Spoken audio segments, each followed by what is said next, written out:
దేవుడు తన చిత్తమును తన ఆజ్ఞల రూపంలో బయలుపరుస్తూ ఉన్నాడు. ఆజ్ఞలు అనగా వాక్య రూపంలో బయలుపరుస్తూ ఉన్నాడు.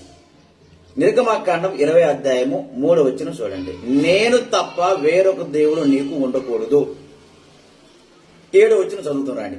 నీ దేవుడైన యెహోవా నామమును వ్యర్థముగా ఉచ్చరింపకూడదు.